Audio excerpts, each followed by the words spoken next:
Okay. Hello. Am I live on YouTube? Let's see.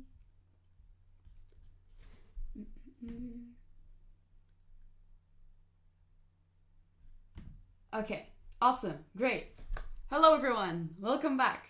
Welcome back to another weekday of chess coaching class. And my name is Sofie Huttl, and today we will be learning about coordination. So I hope everyone is ready for today. I have some cool games prepared for you. So it's gonna be a lot of fun today. It's gonna be a lot of fun. All right, welcome everyone. Welcome. So coordination.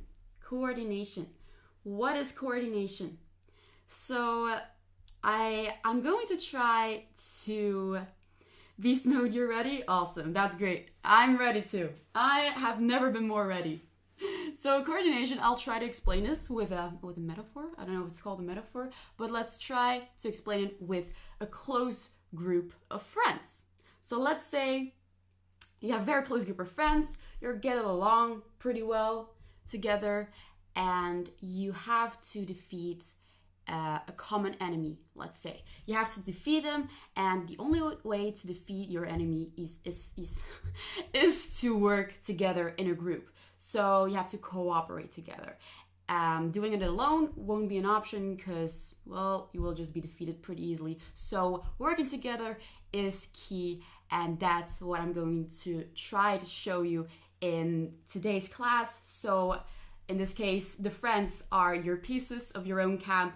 So let's call our pieces our friends. Hello, beautiful friends. We are going to be cooperating together. We're going to work together, and we're going to have a lot of fun together. Yes, teamwork makes the dream work. Exactly. So what I'm going to do, so the first example I have here is called the Greek gift.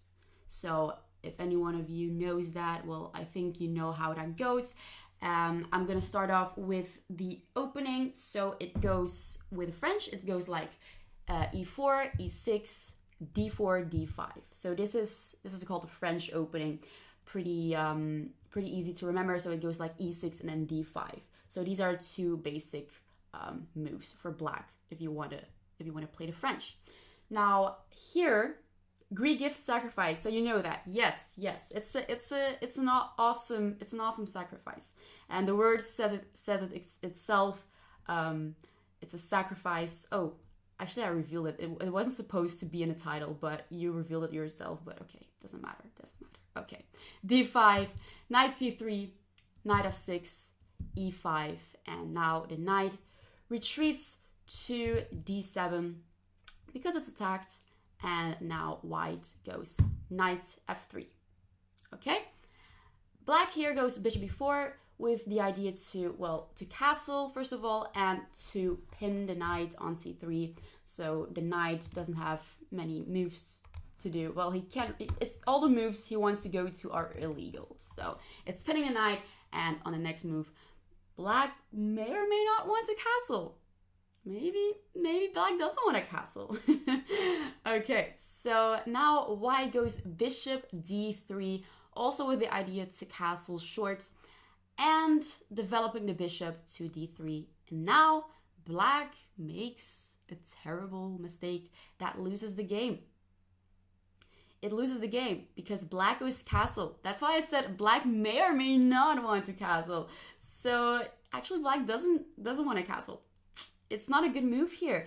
Does anyone know why? So beast mode probably knows what the Greek gift is. So for those who don't know what it is, can you try to figure out what white could do in this position and why is castling bad for black? Is there anything white could do? Is there a way to cooperate the pieces together, to work together, and to attack together? What could white do? And we call this the Greek gift sacrifice. So it's gonna be a sacrifice. And do you guys see any sacrifice you can do here? Hey, Scott Stanley, hello. Yes, exactly, guys. It's bishop takes h7. Bishop takes h7. It's called the Greek gift sacrifice.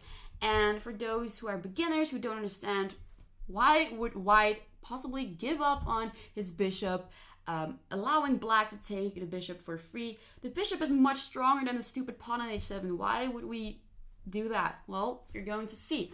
Now the king goes to h7, and the king now is a bit vulnerable. Of course, taking on h7 is the best move here. If you go to h8, well, that's not a good option because 1, you're a pawn down as black, and 2, white already has some kind of attack. So white will use all of his forces, all of his pieces to work together, and I mean, defeat for black is certain. So going to h8 is not really a good option. Taking on h7, however, can give black some chances. If white doesn't manage to proceed the attack, if white doesn't find a way to checkmate black or gain high valuable pieces of black. So taking on h7 is the best option here, just in case white doesn't know how to proceed. All right, but in this case, the attack does work for white, and white here goes. Can you guys tell me what white does here? What does white do? What is the next move for white? So we took on h7, we sacrifice our bishop. So a bad move here would be castling, bringing our king to safety. No, we're not gonna do that. We're going full attack. We're attacking the black king. The king is out of his cage. It's on h7, very vulnerable. What do we do next?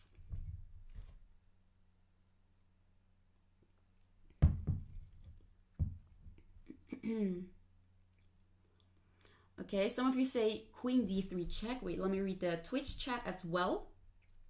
Because, yeah, Torlik knows this. Very good. Yeah. Okay.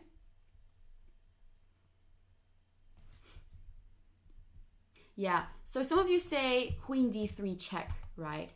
That's not really a good move because black has a very easy solution for this. Black can just go g6, and the problem here is it's not really clear for white what to do here, how to continue this. I mean, you can go knight g5 now, but there's a stupid annoying pawn on g6, and it's just not really, it doesn't look promising for white. And if you go knight g5 first, because that's a good move, yeah, very good, yes, knight g5 is indeed a move. Knight g5 check first, there's no pawn on g6, and the king will have to decide to either go to g8 or g6, but also he could go to h8 or h6, but that's not something I would recommend. So if you go to, let's say, h6, well, I already highlighted it. It is in the diagonal of the bishop. So that's not looking good because we have a move, an easy move like knight takes f7 or even knight takes e6. And you're just winning the queen that's on d8 with the check, of course, a double check. So black will have to do something about it and lose the queen and eventually lose the game. So going to h6 is not an option, but going to h8 is also not an option because we have queen h5 check, queen g8, and there's just simple checkmate on h7. So those two moves are just out of question. Don't play this. Don't play this. Go to g6 or g8. But of course, the best way to proceed to this is king g6. All right, let's go to king g6. So what do you play here with white? What do we do next? So the king is out of his cage entirely. He's not safe anymore behind his 3 pawns. He's not safe on g6 either. What do we do? What is our next move? It's a really beautiful opening. Yes, I got the opportunity to play this in a rapid game a few years ago, and I was really happy because it was like a rapid game, and it was like 20 minutes each, no, 15 minutes each, and I won in like 3 minutes, and that was so funny. I was the first to leave the tournament hall, and I was really, really glad that I won this easily. But yeah, what do we do? For the engine, there's one move that's extremely well. The others are good as well, but there's one really standing out. And let's see what you guys are thinking.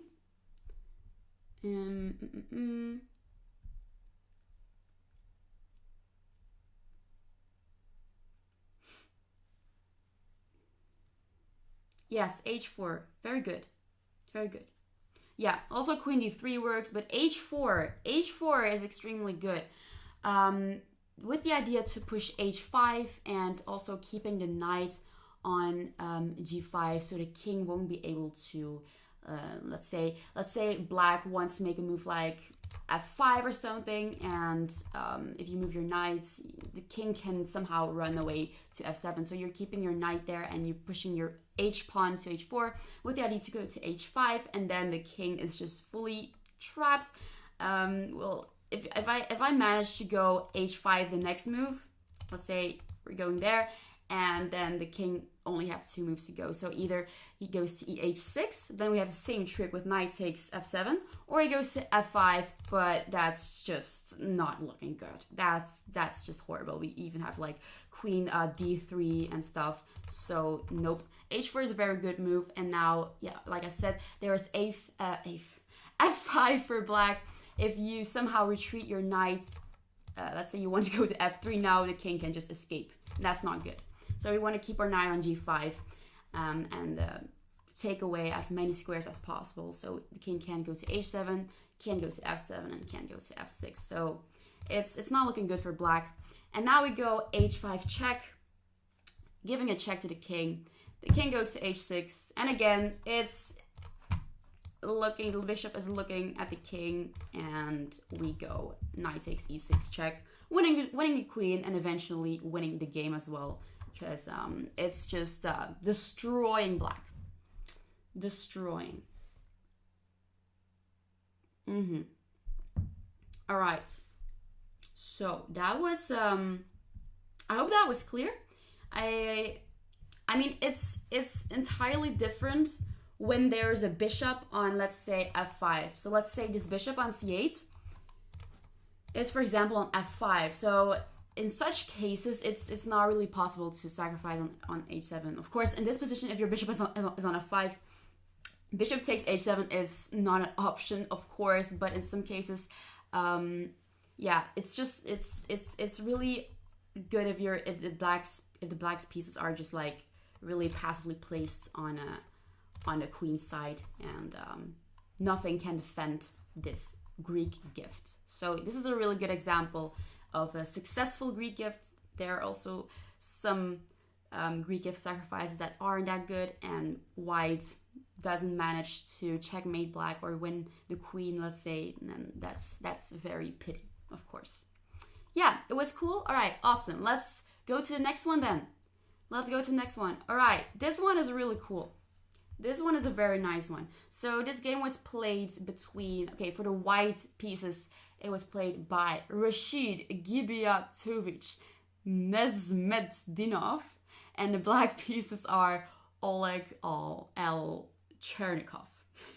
Some hard names, but so we look at white's perspective, and white goes e4, black goes c5, knight f3. We have a Sicilian with c5, knight c6, we go d4, take, black goes g6, fianchettoing the bishop to g7, and white goes knight c3, developing the knight. So now we go our bishop, put our bishop on g7, attacking the knight on d4. So we gotta do something about it, we gotta defend it.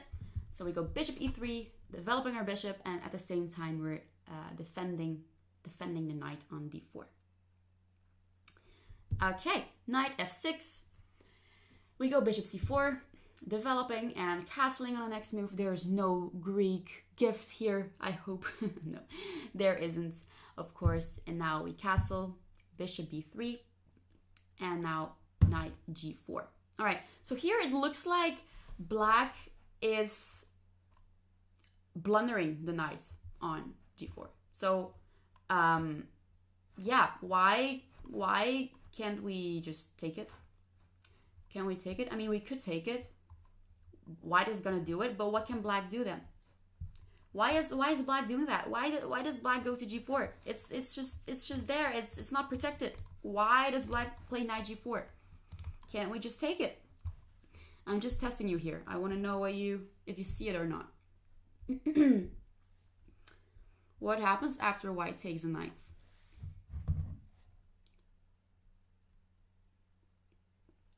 Knight can be taken. True, it can be taken, but I want to know what black can do then. It's not a blunder, of course, but what can black do if we take it? Yeah, exactly. If we take it, which white does, black, of course, has knight takes d4 because the queen is gone from d1 square, not defending a knight on d4 anymore. So now black can take the knight. Exactly. Yep, very true. And now instead of take back, we go queen h4, and now black goes queen a5, pinning the knight on c3 and developing the queen to a better square. And now white goes castle, and now it's unpinned, and we got to develop our king and our rook. So we castled, and black goes bishop f6, attacking the white queen, because maybe the queen can cause some unpleasant situations. So let's get rid of that queen. Let's get her out of here. All right, now, crucial moment here. I still have to practice pronouncing his name. Nesmetdinov did something incredibly astonishing. Does anyone of you know what white did in this position? Can you find an incredibly astonishing, beautiful move for white here? Does anyone know what white could do? 95. No, I said astonishing, beautiful move, incredible, miraculous, and all those adjectives that describe amazing. So tell me, what does white do? I'm gonna give you some time because it's a move you wouldn't think of at first glance. Of course, it's not a move you would play in bullet, let's say. And yeah, I'm really emphasizing that it's astonishing, beautiful, incredible, miraculous. I'm really emphasizing that. So it's not an ordinary move, like, well, let's say 95. That's just an ordinary move. Also, 95, you're just giving away your queen, but it's a really nice move.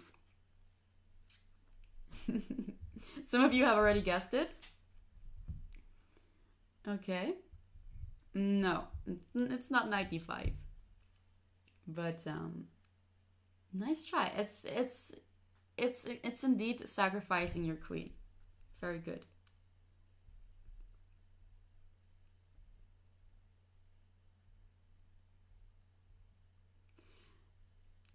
Wait, let me see what some of you are saying. Some variants. Okay. Okay, some of you are really grandmasters, I have to say. This cannot be beginner level. Some of you are really good. But you're right. You're right. You're totally right. Yeah. It's indeed queen takes f6. Yeah, queen takes f6. What a move. What a move, you might think. Why would white sacrifice the queen? Why would Nesmetdinov, still very difficult name to pronounce, why would he possibly take on f6? Does any one of you know? Why would you do that? Why would you do that? So of course, black thinks, okay, free queen. Let's. Oh no, well, he doesn't take back. Okay, I thought. Okay, sorry, little mistake by me. I thought he took back, but it's on the next move. All right. So yeah, what does he do if he takes back immediately? Yeah, okay, I get it now. Yeah, what happens Now, what can white do now? So white didn't sacrifice the queen for free. Like there's something in it for white, and you have to look at the placement of your minor pieces. So look at the two bishops, look at the knight, and look at how they could work together, how you could coordinate them to work together. So of course you weakened the structure of black. So there are some really, black has some pawn islands, sorry. So you have these two pawns that form an island. This pawn is an island, and this is an island. So an island is basically when the two pawns are divided by an entire file. So here these pawns form islands. So we have 3 pawn islands for black. It's not looking good already, but what can white do here to take advantage of the fractured pawn structure and also the well-placed minor pieces of white and how they could work together? Great coordination of bishop and knight. Exactly. That's the whole point of this game.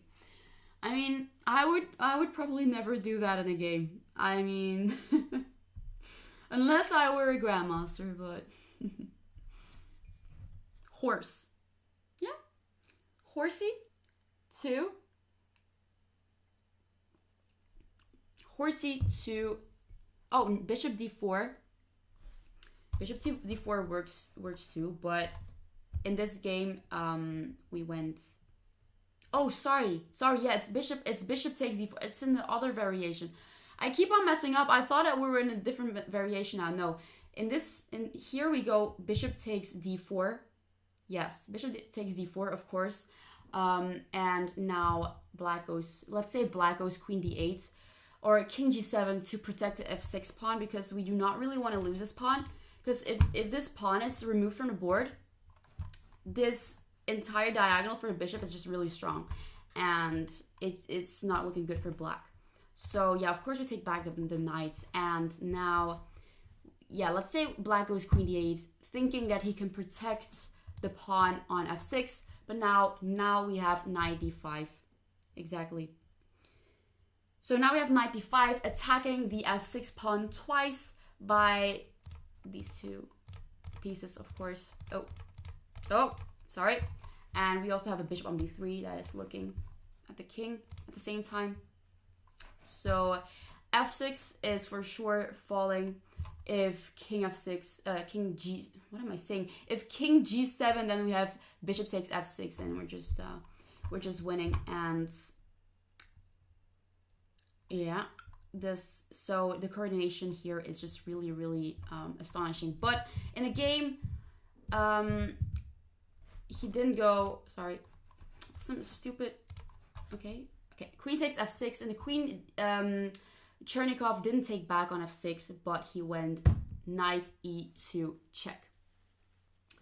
With the idea of course, white taking back on e2, so that the white knight cannot go to d5, as we saw in the previous variations. So I got a little bit messed up with the variations, but of course we go knight e2 to lure the knight away from the c3 square, and now there's no knight on d5, and now black can safely take the queen on f6. So now there's no immediate knight d5.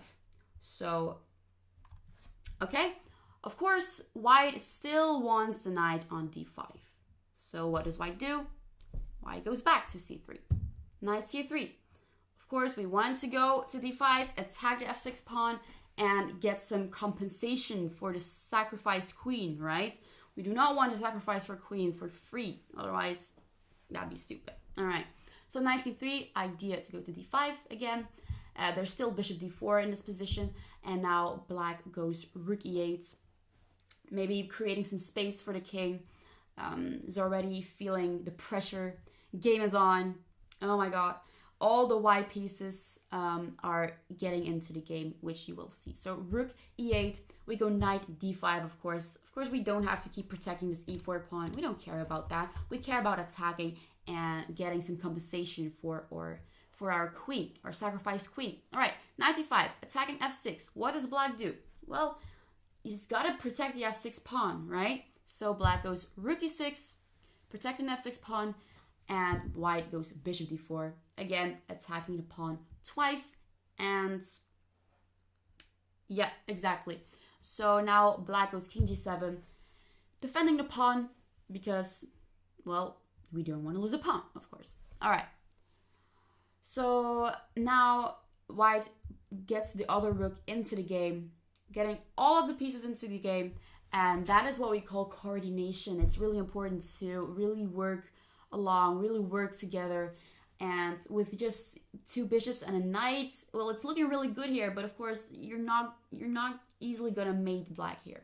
So we really gotta find a good cooperation here between our pieces, a good plan. And all right, black goes d6, maybe creating some space for the bishop, so the other rook can get into the game. And now we go rook d3. All right, with the idea to do a rook lift to the king side, to f3 in fact, because once we get a rook on f3, I want to highlight it, then we're attacking the f6 pawn 3 times. Yes, exactly. You're really good at this, Calvin. You're probably very familiar with this game, but yeah, it's a very nice game, of course. So yeah, so once we get a rook on f3, we are attacking this pawn 3 times by the knight, by the bishop, and by the rook. So black has got to do something, and it goes bishop d7 and develop the bishop, and also getting the rook into the game, trying to get as many defenders as possible. And now white, of course, as predicted, rook f3. Okay, now black goes bishop b5, attacking the rook on f1, but white doesn't really seem to care about that. It's just a rook. I mean, we're gonna mate here, right? Who cares about a rook? No, we go bishop c3 here, and we are attacking the queen. All right, go bishop c3, and the black queen goes to d8, protecting the f6 pawn. Of course, white could also have taken on f6 immediately, but he went bishop c3 first. But of course, we can still take on f6, so it doesn't really matter. So we don't. We go knight takes f6 now. Could have taken it earlier, but Nesnedinov wanted to take knight on f6 a bit later, a move later. All right, we took it, and now the bishop goes to e2. Black is not going to take the rook on f1 because this rook is not really. It's not really doing much at the moment. It's just on f1. It's not. It doesn't really have a purpose in life. It's not cooperating with the other pieces. If the pawn on f2 weren't there, then it would be working together with the rook on f3 and the knight, of course. So that'd be more important. But the pawn is on f2, so the rook is not really of high value. So the reason behind bishop e2 is to attack the rook on f3. The rook on f3 is more important because this one is actually cooperating together with the knight. So it's defending a knight and also the bishop here. So this rook is very important. So black wants to get rid of that rook. Okay, and now white goes knight takes h7 with a check, and the king will have to move. Goes to g8, and now white goes rook h3 with the idea, like I highlighted, to move the knight maybe somewhere and then h8 mate. But it's not gonna be that easy, of course. And as you can see, all of the white pieces, not all of the white pieces, except for the rook on f1, but most of the white pieces are also this bishop on b3 is also looking at this rook, but also at this king. All of the white pieces, except for the rook on f1, are cooperating and working together. All right. So now black goes rook e5, and so black decides to sacrifice an exchange in order to get the strong bishop on c3 off the chessboard. But of course, white isn't stupid. White knows that the bishop on c3 is a very powerful piece. It's probably the most important piece of the board right now. There's no queen, so this bishop is of high value. So we're not going to take the rook on e5. We're not going to do that. White goes f4. Attacking the rook. And got to be game over soon. White's activity is too strong. Exactly. White really has gotten all of the pieces. Now the rook on f1 will also be a little bit more active if we manage to push f5 or something. So f4, and the black bishop takes the rook on f1, getting the rook off the board, because maybe at some point the rook will get into the game and it's going to be even more dangerous. So it's now or never to take the rook, and that's what black does. White is not stupid. No. Nezmetdinov, I need to know how to pronounce this name. Nezmetdinov doesn't want that rook there and takes it. Sorry. Nezmetdinov is what was I saying? Never mind. Okay, so Nezmetdinov is getting all of the activity and doesn't care about that rook. All right. So king takes f1, rook c8. Now again, black wants to take the bishop on c3 because they both know it's a really strong piece. So once we get that bishop out of the way, the danger is basically over, because really the black squares are really weak. They're really weak. So black really got to find a way to take the bishop on c3. But of course, white is not stupid, like I just said. Nezmetdinov is not stupid. It goes bishop d4, getting the bishop out of the way. No, not today, sir. You're not gonna take my bishop. I'm gonna mate you. I'm gonna mate you in a few moves, so don't even try. Bishop d4. All right. Okay, black, well, doesn't really have much to do. Can't move the rook, really, because that will be just even more dangerous, and decides to go for an attack with b5. And now we go knight e5, putting pressure on f7. Fantastic sweeping bishops, exactly. Very impressive game, actually. What are we doing today? Oh, SS, we are doing coordination. So based on this game, based on this position, as you can see, white has coordinated all of his pieces.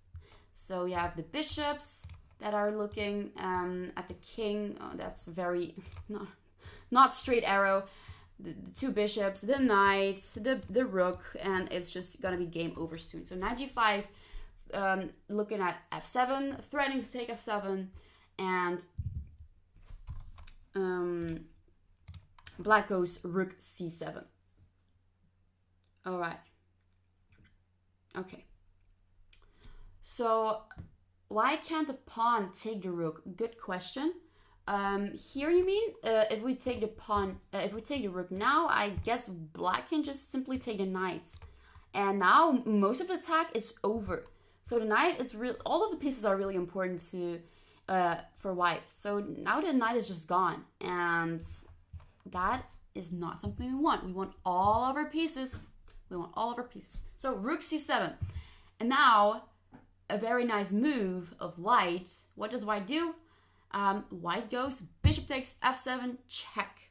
Okay, and of course the rook takes the bishop and wants to get rid of as many pieces as possible. Wants to get in an endgame, basically. That'd be better for black, but of course white has got an idea. So here is a key moment, guys. There's only one good move here for white, so I want you to find it, and yeah, tell me what that move is. So there's only one move for white that wins, and I want you to tell me what that move is.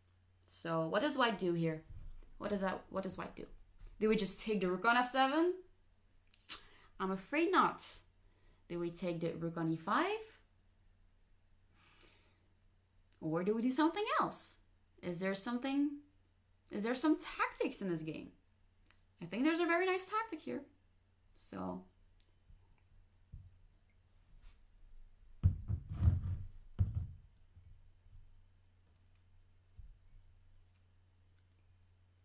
very good, guys. Very good. Yes, there's rook h8, check. So if you didn't see that, can you see it now? What happens after king h8?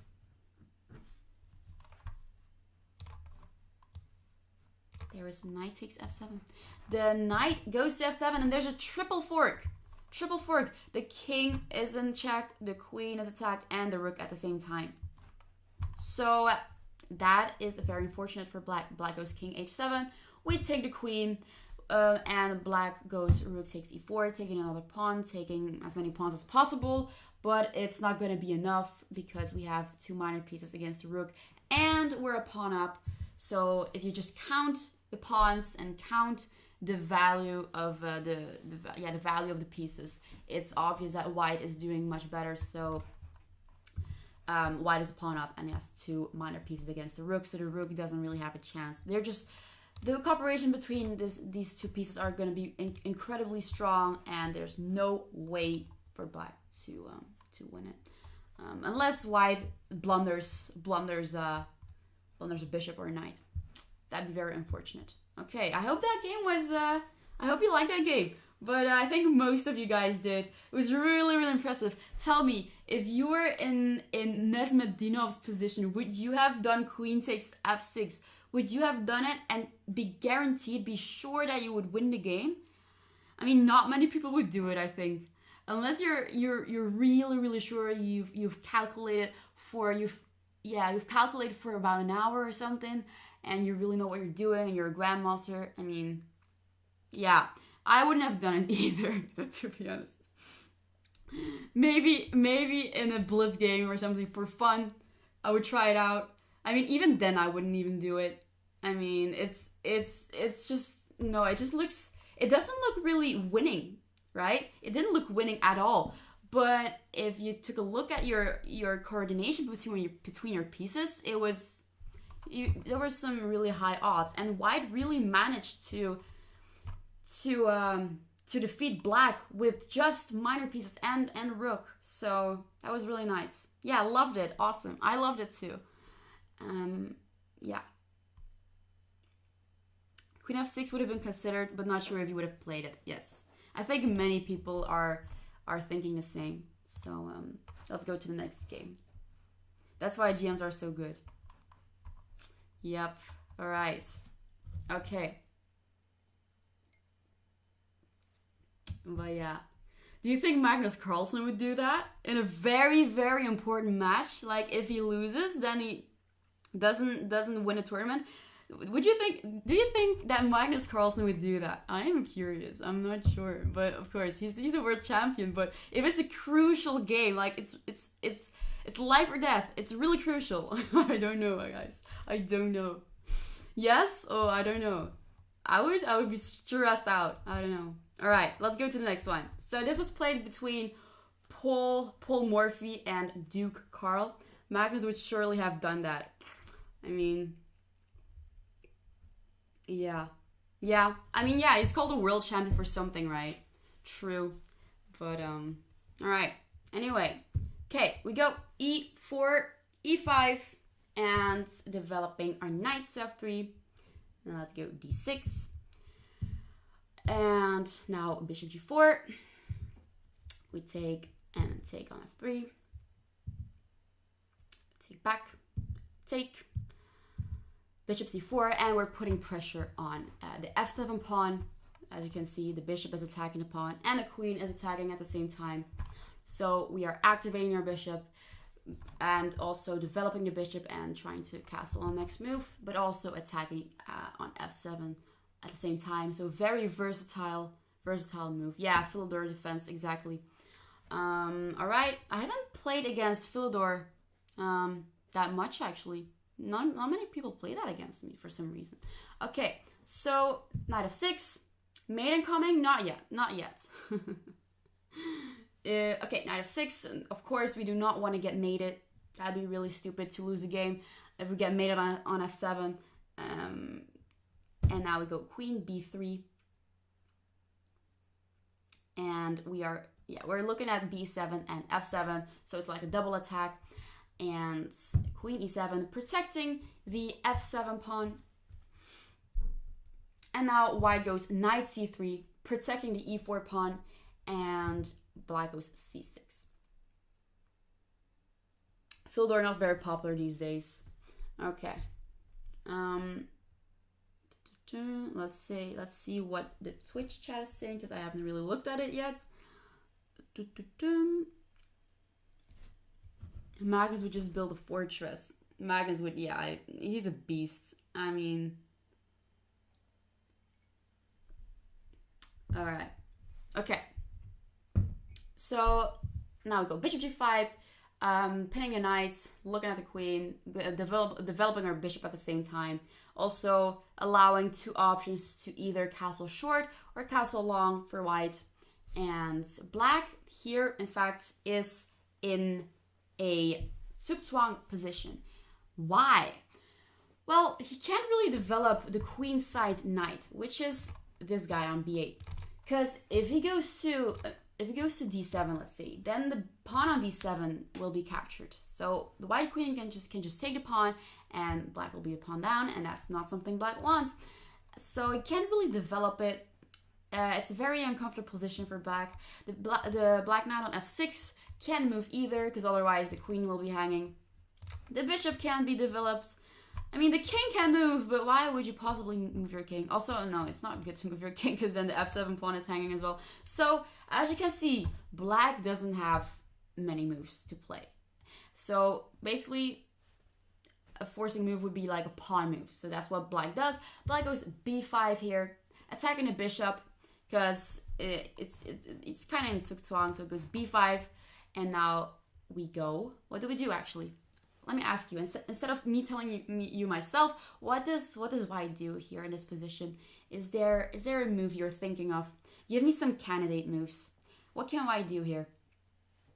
So, do we just retreat our bishop safely? Or do we have something else? What could we do? So yeah, also look at the fact that the king is in the center. So white has something here. And the king is not going to like it. The king on e8. Bishop retreat to e2. I wouldn't do that. I wouldn't do that, because white has something very, very, very nice. Yeah, exactly. Knight takes b5. Very good, Arjan. You're really good. You're probably a grandmaster yourself. Exactly, knight takes b5. And c takes, and now we have bishop takes b5. Checking the king. Also, as you can see, this d file is really open. And first, I mean, white, of course, will be the first who can take advantage of this open d file. And the king is not going to like it, because he can't really castle right now. Because one, he's in check, and two, the pieces are blocking its way. So he's got to go knight d7, and now white goes castle long, of course. So like I said, white is taking over the d file and has a bishop on b5 that is looking at the king. Also a bishop on g5 that is looking at the king. A queen, which is very active. And as you can see, once again, white's pieces are really, really coordinating really well. So now black goes rook d8. All right. So next, what can white do here? What's the best move for white here? Again, a question for you guys. What does white do in this position? Can you tell me a move? Tell me a move. Never leave your king in the center. Exactly. But here black was yeah, he was kind of forced. He couldn't castle. The bishop is standing in its way, and also the knight couldn't be developed, but of course. Yeah. What does white do?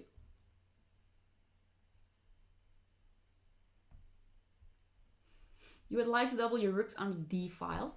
Yeah, we got one rook on a d file, but if we would have to double both of our rooks on a d file, I think that's gonna take some more time. And in the meantime, black will probably have developed the bishop already. So if we go move like rook d2, rook h1, then yeah, it's a bit slow, I think. So there's a more forcing move. There's a more forcing move. Exactly, guys. Exactly. Rook takes d7. Rook takes d7, and at first glance, it's like, what? Why would you take on d7? But because if the knight takes back, well, the queen is hanging. That's one. And 2, the king cannot take back because the bishop is protecting that rook. So he's gotta take back with the rook. Otherwise, the rook can just take the queen, and it's not looking good. No. So we take the rook on d7, and now we go rook d1. So instead of doubling our rook on d2 and d1, we take there immediately. Black takes back, and now we go with the other rook a bit later to d1. So we're still on the d file. We still have total control over d file, and we're attacking d7 again. So now black doesn't really, once again, black is kind of in zugzwang. What can black do? He can't really move any of his pieces. So he decides to get his queen out of the pin, so at least a knight can do something. At least a knight can move. But it's too late. It's way too late. So white just takes on d7. Still a rook up for black, not for long. I mean, I just took the rook. I'm sorry. I was hungry. Oh my god. I have such amazing jokes. The bishop was hungry and took the rook on d7 with a check. And now black, of course, can take back with knight because it's not pinned anymore. And we go queen b8. Oh, actually, I should have let you guys think about this, but I mean, I just said it. Okay, let me ask you this. Why can't black take the queen on b8? I mean, it's a bit too late, but maybe some of you don't see it. So if you don't see it, try to think of something. So what happens after black takes the queen? But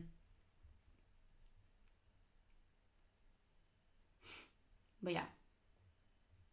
Okay, by now you probably will have already seen it because let's say we make the move. We take the queen. And now, again, we are coordinating our bishop on g5 and a rook on d1 to checkmate our opponent. Rook d8, checkmate. So that was a really good example of really coordinating your pieces together. Because in this game, you really saw that all of your pieces were in the game. Like, I mean, the rook on h1 wasn't doing much, but after you took on d7, it got into the game, and we managed to win it. So, very nice one. Yeah. Beautiful game. Yes, I agree. I like the previous one better though, with the queen sacrifice. I mean, I really admire people who dare to sacrifice pieces like that, because that could never be me.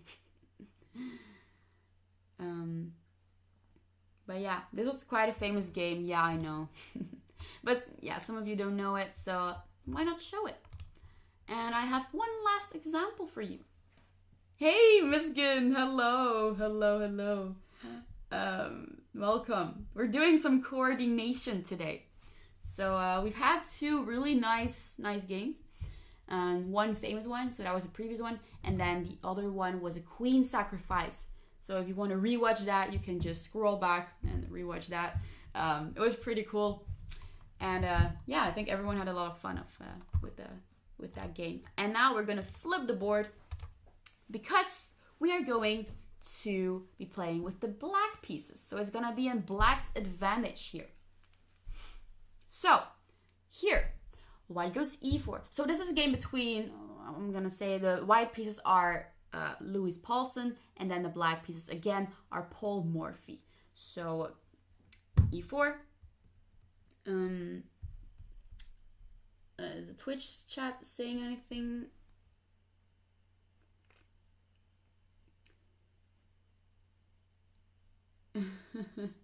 Sofie likes to sacrifice her opponent's pieces instead of her own.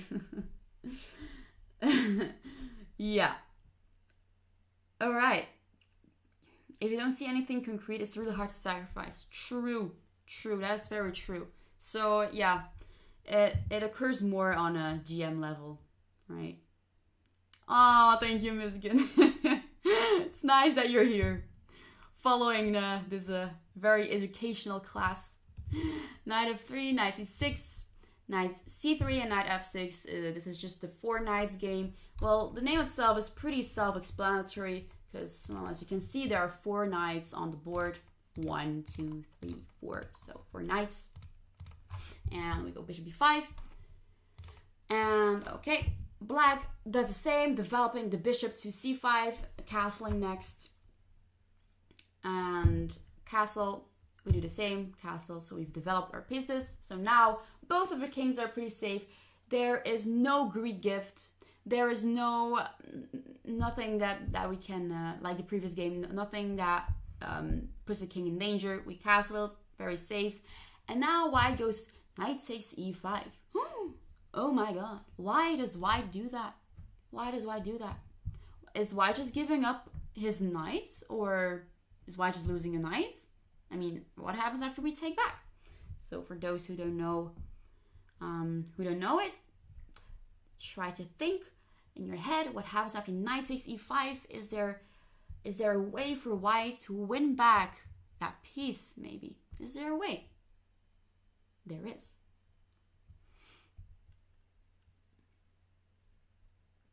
There is. Exactly. Yes. Knight takes e5. If we take back, oh, sorry, I'm going to make the move. If we take back, there is d4, and you're just winning back the piece. So it's still equal though, but you're just winning it back. So black doesn't decide to take it back. Instead, Morphe goes rook e8. Exactly, a pawn fork. Very good, Michigan and Calvin and Arjan. Very good. Very good students. Clap, clap. Rook e8, and we are attacking the knight on e5. And also, if the knight moves, we are attacking the e4 pawn because the knight is looking at it and the rook is looking at it at the same time. So we go rook e8 instead of taking the knight.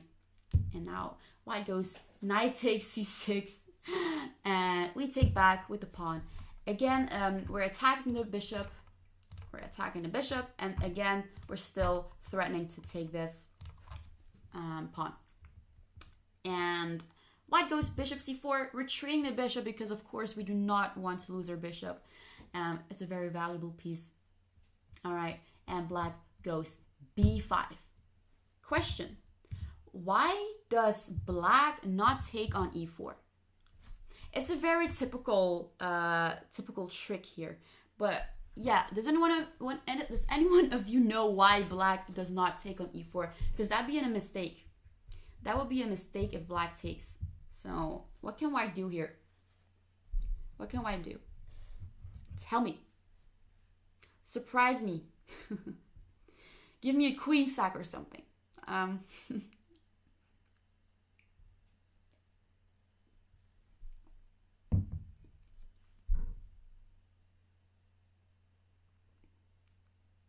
Ooh, Arjan, you're saying knight takes e4. So you're now saying knight takes e4, rook takes e4, and then queen f3. It's another move first. So yes, very good, Arjan. Yeah, now it's yeah. So knight takes e4. There's bishop takes f7 check. So there's an important check here on the king and the rook. So black will, of course, he'll take it back. And now what does white do? What does white do? What does white do? So we just sacrifice our bishop on f7. Unfortunately, not a queen sack, but what can white do now? There's some move. Please repeat, could not hear. Oh, sorry. What do you want me to repeat? So black, basically, he cannot take on e4. And there is a reason for that. So I want you to find why black cannot take on e4. And I just gave away the first move. So after we take, there's bishop takes f7 check, right? So we are giving a double attack on the king. We're giving a fork on the king and the rook. So black will most likely take back the bishop. But now, of course, there is something in it for white. So what can white do here? There's a simple tactic here for white. But it's important to, yeah, okay, I will just let you think, because one move is good and one move is bad. So yeah, I thought someone would say queen f3 check. I thought so.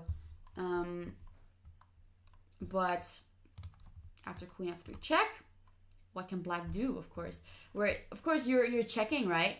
You're checking the black king, and of course you are attacking the black knights. twice. So you're thinking, okay, if the king moves, right? If the king moves, we can take there next.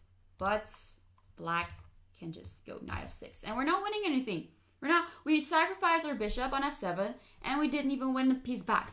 So it's not queen f3 check. We go knight takes e4 first, forcing black to take back, and now we have queen f3 check.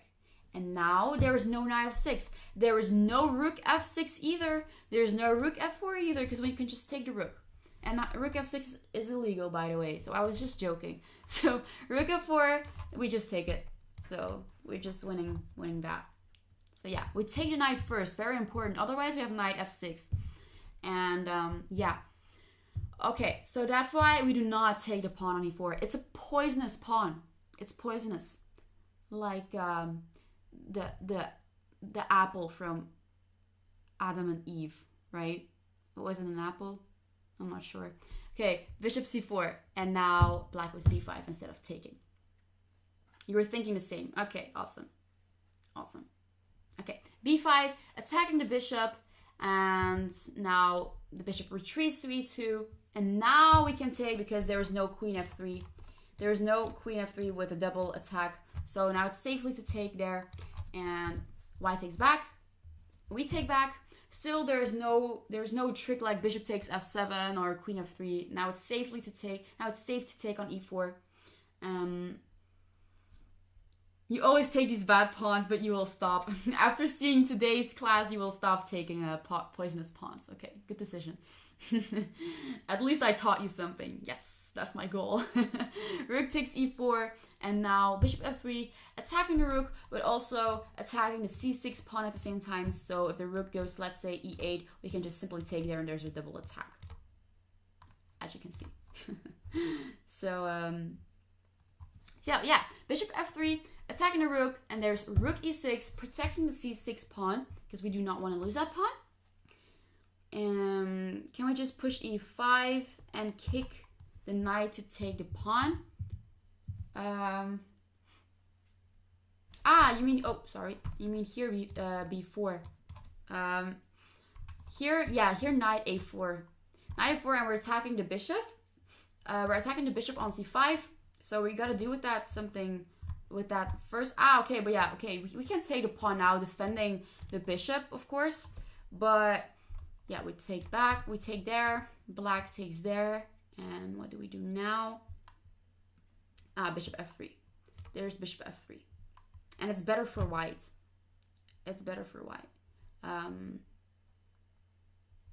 Okay, let's say bishop b7. What happens now? d4. Okay, we have the bishop pair, of course. We've got the bishop pair and a strong pawn on d4. So that's what happens. So yeah, instead of going b4, we just take there immediately. And that's what happened. Rook e6.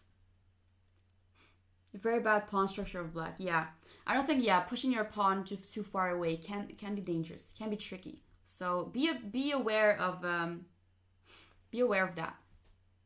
So yeah, c3, and now the idea of white is to go d4. So to gain the center, bishop d7. Yeah, I think that's still the same. We still have the bishop pair, and then we still have this d4 pawn, right? I mean, the engine was given like plus 130. So always trust the engine. c3 and pushing d4. And now queen d3, of course, blocking the pawn now. I really like such moves. I really like those. Yeah, it's really annoying for white now, because this bishop can't really get out, and it's really blocking it. Now we go b4, attacking the bishop on c5, and of course we gotta do something about it. We go bishop b6, keeping our bishop. We do not want to lose our bishop, and white goes a4, with the idea to trap the bishop with a5, because as you can see, the bishop doesn't have any more squares. So we're trapping that bishop with a5. Of course, black sees that, and you still prefer black's position because his pieces are developed. All right, here it's now, of course, white, they both have the bishop pair, but White is not really comfortable here with the bishop here on c1, a little bit trapped. Also the pawn on d2, and the queen is just really active. And we take, of course. Now we take back with the queen. We're getting our queen out at least. The bishop can't really move to b2 because otherwise the d2 pawn would be hanging. So it's gotta defend that pawn. And we go bishop d7, protecting the c6 pawn because the queen was attacking the c6 pawn with the bishop at the same time. So, all right, rook a2. So with the idea, yeah, of course, to defend the z2 pawn, just in case he wants to move the bishop, let's say. And now we go rook a8. Now we are coordinating our two rooks on the e-file. So we have our two rooks here working together, our friends, like we just said in the beginning of the class, they are friends. They are working together. Also, this bishop is looking at the king. The queen is really, really well placed. And now goes queen a6. Right here, Morphy as black, he took 12 minutes to think about his next move. So he probably wanted to assure himself that the combination was safe and that was really forcing. So what did Morphy play in this position, guys? So as you can see, white is trying to exchange the queens because the queen here on d3 is really active. So white really wants to exchange that strong queen. What does black do here? What does black do? There's one winning move. And again, it's a queen sacrifice. So I'm going to give you that. It's not exchanging the queen, so we're going to do a queen sac. So to make it a bit easier for you, it's going to be a queen sacrifice. Queen takes f1, king takes f1, rook e1. After queen takes f1, white can just take back. And then, okay, we have rook e1, but it's not winning or something. It's not winning. There's no mate incoming. So it's not that. If the queen weren't on a6, then that would be really good. But the queen is on a6, and he can just take back. There's one really winning move, and no, it's not that. It's not queen takes f1. Calvin, very good. Very good, Calvin. It's queen takes f3. Ooh, who are you calling noob? So it's queen takes f3. Sacrificing her queen, and, well, we took a bishop, of course. Now we want to take that queen back. But what do we get? What do we get in place? Like, we get the g-file. We got the g-file for our rook, which is gonna go to g6, most likely. And now, of course, we go rook g6, king h1, and the structure of white is a little bit fractured. It's not looking good. White has 3 pawn islands. So, okay, so 3 pawn islands. 1, 2, 3. And black has 2 really strong bishops on d7 and b6. So they will do their work soon. So we go bishop h3. Yes, very good. Yeah, bishop h3. Yes, bishop h3, attacking the rook, but also not really with the idea to take the rook, but with the idea to go to g2. So a g2 check. If the king moves, then we have this nice rook there. And if we move our bishop, then it's gonna be gg soon. So we're gonna take there next. So of course, white doesn't want that. We still can go bishop g2 check, king g1. Well, white didn't really have any other option, but we take there. King f1. So the rook moved in order to get the king to an escaping square on f1.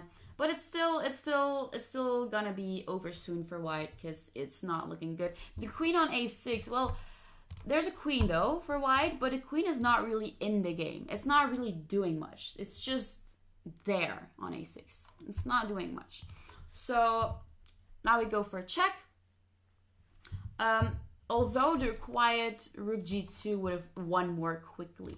So rook g2 would have won more quickly, attacking the f2 pawn with the bishop, and that's going to be mate in 3, but instead we went Morphy went bishop g2 check, which is also winning though, because king g1, we go bishop h3 check, king h1. He doesn't really have any other move. King h1 is forced, and now we took on f2. It's not the best move though, but taking on f2 is actually threatening checkmate in 1. So checkmate in 1, bishop g2 checkmate is incoming, so white will have to do something about that. So it goes queen f1, giving back the queen. Doesn't really have any other option. Black takes back. We go rook e2, and black here, as you can see, is just much more active. The bishop on c1, it's still on c1. It hasn't moved in the entire game. The rook is on a2. Well, what is it doing there? I don't know. It's just saying hi. So yeah, the black pieces are really, really well coordinated, and the white pieces aren't. So here you can see a clear difference between the white coordination and the black coordination. So yeah, so rook a1, rook h6, and of course you're threatening to move your bishop away, and then you're gonna take on h2, and now we go d4 and bishop e3. So white was attacking the rook, by the way. So the bishop was looking at the rook, so we go bishop e3, blocking that view for the bishop and threatening to take on h2 next, of course. And it's gonna be game over soon. So yeah, it's game over. So that was it, guys. Those were 3 games. I liked the queen sack, the first queen sack, the most, of course, and I think you did too. So yeah, I hope you liked today's class. I had a lot of fun showing you these examples, and yeah, all right. So I will be back next week, probably again on Wednesday. So I stream on Wednesday every week at 8 o'clock Central Eastern Time. So I will see you next week then. All right.